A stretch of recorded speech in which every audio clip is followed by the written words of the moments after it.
रिक्शे वाले का बेटा बना आईएएस।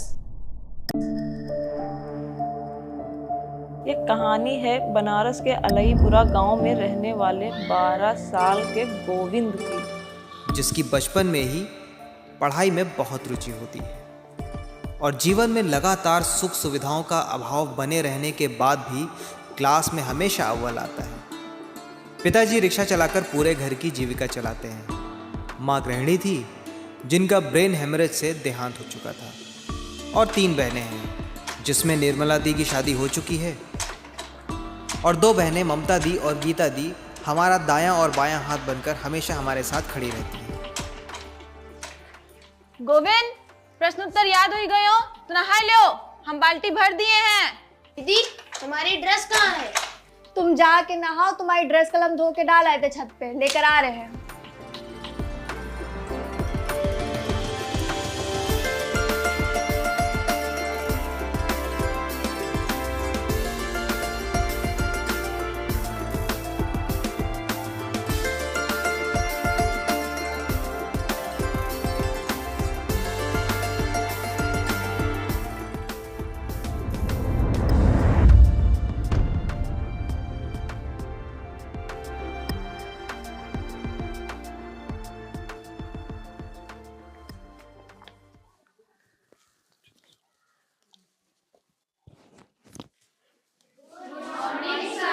गुड मॉर्निंग बच्चों, बैठ जाओ।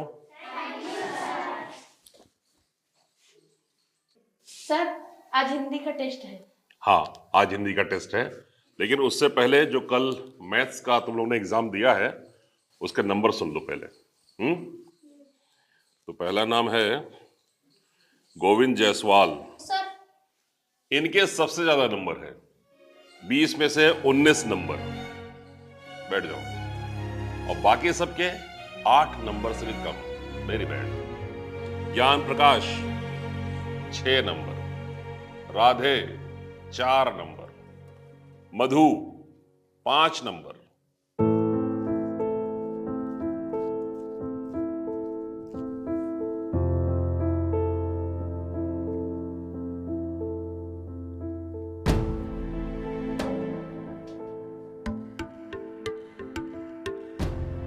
गोविंद, ये फटा फटा कपड़ा पहने घूमते रहते हो, बताते काहे नहीं हो? अरे दीदी, बाहर कोई टोकता है तो याद आ जाता है, घर पे आते ही भुला जाते हैं। टेस्ट कैसा हुआ आज? दीदी, टेस्ट तो बहुत ही बढ़िया हुआ। और पता है दीदी, मैथ्स में हमारे सबसे ज्यादा नंबर आए हैं, 20 में से 19 नंबर आए हैं। कल काहे का पेपर है? अब टेस्ट खत्म हो गया, अब हम जा रहे हैं अपने दोस्त के साथ खेलने। रात ना कर देना खेलते खेलते, थोड़ा जल्दी आ जाना। ठीक है। पापा रिक्शा चला के आए, उसके पहले आ जाना। ठीक दीदी।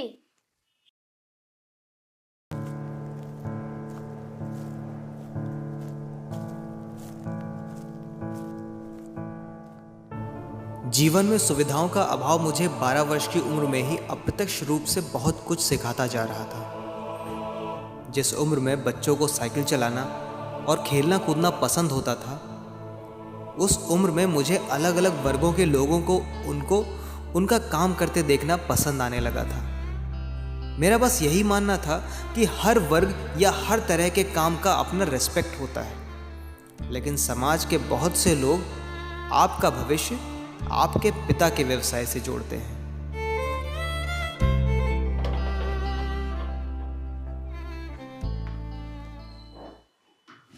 तू भी नहीं पकड़ पाया। नमस्ते अंकल। नमस्ते बेटा, क्या नाम है तुम्हारा? गोविंद। गोविंद। किसके बेटे हो? नारायण जी के। नारायण जी के। क्या करते तुम्हारे पापा? मेरे पापा रिक्शे वाले हैं, वो रिक्शा चलाते हैं और रिक्शा किराए पे भी देते हैं। ए साले, गरीबों की पैदाइश। निकल मेरे घर से, जाके बाहर गरीब बच्चों के साथ खेल। मेरे बेटे के साथ खेल करके उसका भविष्य बर्बाद कर रहा है।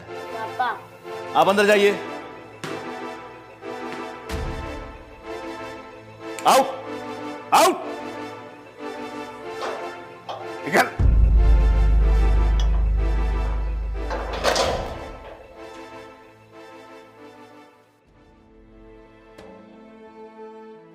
ये क्या था? मुझे कुछ समझ क्यों नहीं आ रहा है?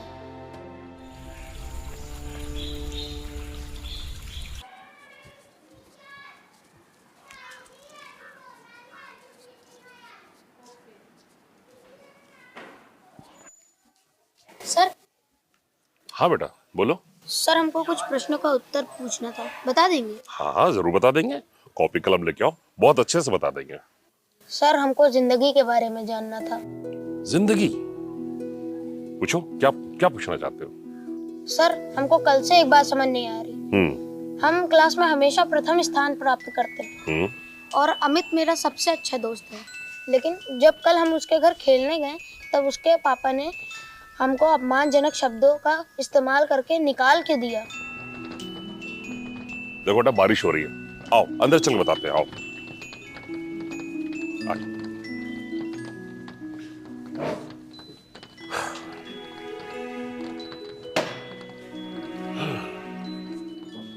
देखो बेटा, जो कोई समृद्ध हैं वह तथाकथित ऊंचे वर्ग के लोग ये अपने बच्चों के पास और अपने घर किसी गरीब को आने नहीं देंगे।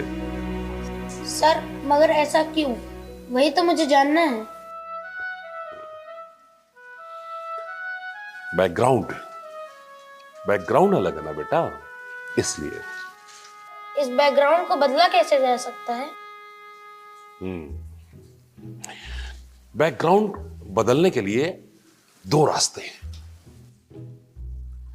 पहला तो ये, या तो तुम्हारे पिताजी कोई और काम कर रहे होते, या तुम कुछ ऐसा करो कि तुम्हारे बैकग्राउंड की वजह से तुम्हारे पिताजी का नाम ये समाज जाने। और दूसरा रास्ता ये है, या तो तुम बहुत बड़े बिजनेसमैन बन जाओ, और या फिर पढ़ लिख कर IAS। हाँ, बिजनेसमैन बनने के लिए थोड़ा तो पैसा चाहिए ही होगा। सर हाँ बेटा बोलो। सर ये IAS कैसे बनते हैं? IAS, इंडियन एडमिनिस्ट्रेटिव सर्विस, ये बेटा देश की सबसे बड़ी परीक्षा मानी जाती है, और जो इसे पास कर लेता है वो समाज के सारे बैरियर को तोड़ सकता है।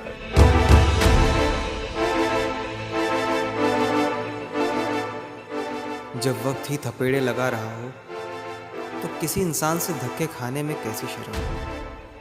मुझे बुरा इस बात का नहीं लग रहा था कि मेरे दोस्त के पापा ने मुझे धक्के मार के निकाला था।